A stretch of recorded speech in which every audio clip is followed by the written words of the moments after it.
నీ బుద్ధిని మార్చుకోండి. అసలు నువ్వు ఎందుకొచ్చావురా ఇక్కడికి? హాయ్ నీ గైస్, జాతకం ఇప్పుడు నేను ఎప్పుడంట? ఆడబోయేది లేదమ్మా యాంగ్రీ బర్డ్స్ దీప 2. సీఈఓ అయిందని తెలిసింది. చూద్దాం గైస్ దీపని ఎట్టుంటాదో తొందరగా గేమ్. చెప్దామని వచ్చాను. ఆ పని ముగించుకొని వెళ్ళిపోతాను. కానీ మీరు కూడా ఆలోచించుకోండమ్మా అంటూ దాస్ అక్కడి నుంచి వెళ్ళిపోతాడు. ఈ మాటలన్నీ కూడా సుగంధారంగా వెళ్ళొచ్చి ఏంటి పారిజాతం ఇక్కడ మాత్రం దగ్గర వచ్చేసిందా? ఇన్నాళ్ళు నా మనవరాలు జ్యోత్స్న అనుకుంటున్నాను. కానీ నా మనవరాలు దీప. ఏంటి? ఏం జరుగుతుంది? గైస్ అలా దీప చూడండి గైస్, రావాలమ్మా. 1 2 3 దీప 4 5 సంతోషం 6 6 మంది ఈ ఉన్నారు విషయాన్ని గైస్. పారిజాతం 6 మందిని జ్యోత్స్నకి లేపాలి కూడా గైస్. తెలుసు. చూద్దాం మీరందరూ గైస్. కలిసి జరుగుతుంది. కార్తీక్ నిజం అయిపోయింది జరుగుతుంది. గైస్ మన పని. తెలియస్తుంది. తేలతుంది.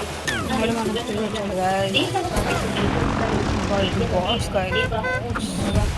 ఈరోజు చాలా ఈ సంతోషంగా బాస్ ఉంది. ని లేపాలంటే దీప అలా పెట్టాలి నాకు గైస్. కూడా ఈరోజు చాలా సంతోషంగా ఉంది. పెట్టాలంటే దీన్ని పలగొట్టాలి పార్వతి గైస్. జ్యోత్స్నకి ఏదైతే దక్కాలో అదే దక్కింది.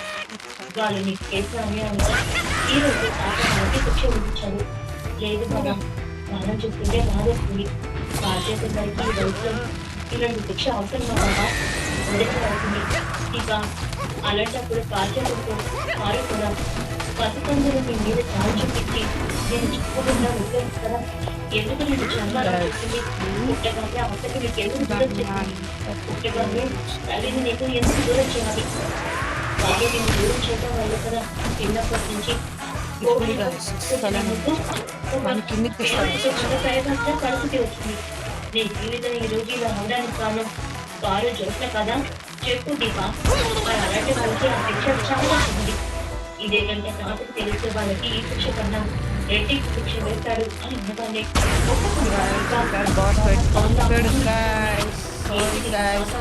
నెక్స్ట్ ఏదో టైం తాతకున్నట్టు అని వెనక్కి బాగా వెళ్ళిపోతాను. చూస్తారు గైస్. కార్తీక్